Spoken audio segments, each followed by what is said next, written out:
नमस्कार मित्रांनो, आज आपण बघणार आहोत ॲलेक्सा डिव्हाइसला रिसेट करून कॉन्फिगर मोडवर कसे आणायचे.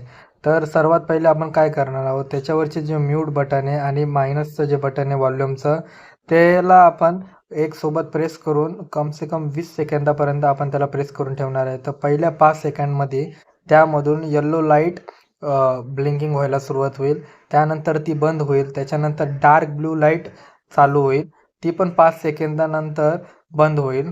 त्यानंतर नॉर्मल ब्लू लाईट म्हणजेच लाईट ब्लू लाईट त्याच्यातून ब्लिंकिंग व्हायला सुरुवात होईल.